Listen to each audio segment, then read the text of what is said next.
Honorable representatives, thank you so much for this opportunity to stand before you and to speak, but also we want to thank you for all that you do in serving all of our residents in our counties.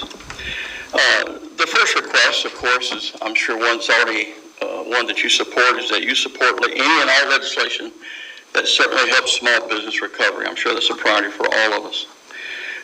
We'd also like to request from the City of St. Cloud that you provide an allocation in the amount of $1 million to begin the Chisholm Park Master Plan Phase 1 that we have. We have some of the details of that on a handout that we provided with you. You know, this community project will provide stress release and improve the health and the unity of literally thousands of families for decades to come. And any support that you could give us from the legislature financially would be a tremendous assistance and greatly appreciated. We also need your help with the Lake Cypress Alternative Water Supply Project. This is an ongoing partnership with neighboring local governments to provide for the future potable water needs of the region.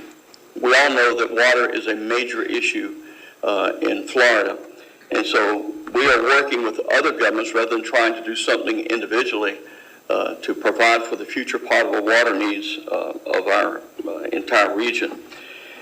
I just want to make you aware that in a recent policy reform brief, Governor Ron DeSantis has directed his staff to engage local governments, industry, universities, and water management districts to identify and research all viable alternative water supply resources and to provide an assessment of funding needs critical to supporting Florida's growing economy and water needs. And anything that you could do to assist us in providing grants and funding for this need that is central to the whole area would be greatly appreciated. The last request that I'd like to present to you is we would appreciate any assistance with the 10th Street Widening Project that we have in our city. As you know, traffic is a growing problem because of the growing population, and more of the traffic is being channeled on our lakefront as well as on 10th Street. We're working with the Metro Plan of Orlando and Osceola County. We're partnering together to help improve the 10th Street to help relieve some of the congestion off of 192 and to provide a safer environment for people to have an alternative route from east to west in our city. And so we appreciate any kind of funding and helping that you could get with that, and certainly encouraging Metro Plan to continue to help provide that. I am also the first vice president of the Tri-County League of Cities, and I've been asked to present some of their concerns to this honorable delegation. I have provided you with a printout of a whole litany of issues that they certainly would like for you to consider. When you have time, please peruse that reading. And but two things that I wanted to make a final appeal for. And first of all, I would just remind you that how important home rule is. You know, the preservation and the restoration of local home rule, we encourage you to make that a priority. You know, every year more and more legislation is presented that preempts, you know, our local municipalities from governing themselves. And we ask that you oppose any legislation that preempts local home rule authority and autonomy. The last thing that I want to present out of all the many things we could talk about is affordable housing.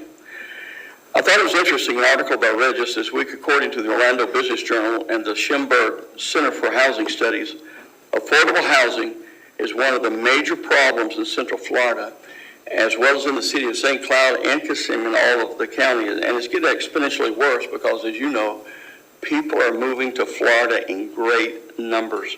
In Orange and Osceola counties alone, almost 58% of households, that's about 226,000 families, are considered cost burden, which means that Central Floridians are paying more than 30% of their paycheck toward housing costs. What's even more startling is that 27% of them are paying more than 50% of their wages for housing. The average resident in Orange and Osceola County that's living in a 2-bedroom apartment needs to work 75 plus hours just to cover their rent. That doesn't include utilities and all the other things that they need just to survive. And this is having a huge impact on those who need assistance the most. and that's our service sector workers. This group includes child care workers, nursing assistants, preschool teachers, and many, many more that you're aware of. You know, all of these workers are essential positions that we often take what they do for granted, and anything that we can do to help alleviate the burden on them in the housing area, because it has just skyrocketed. You know, the challenge ahead lies in the fact that there's nearly 73,000 unit deficit of affordable and available rental housing in the Central Florida area. This is why the Tri-County League and the Florida League of Cities supports legislation that requires all money from the Sadowski State and Local Housing Trust Fund to be used only for Florida's affordable housing programs that are targeted to meet the needs of the workforce housing and affordable housing for low-income persons.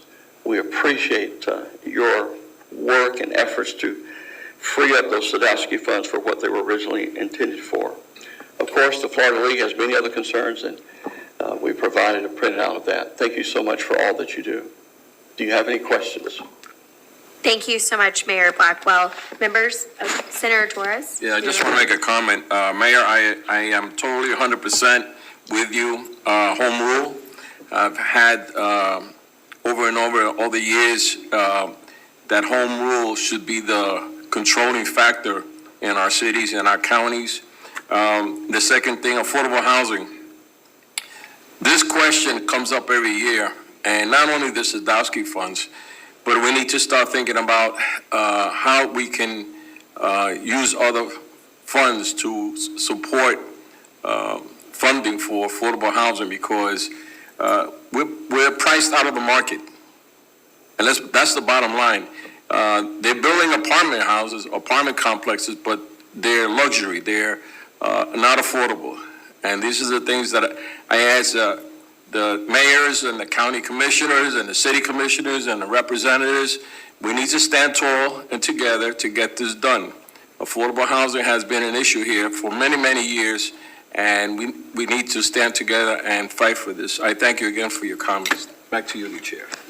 Thank you, Honorable Delegation. Thank you so much for being with us today.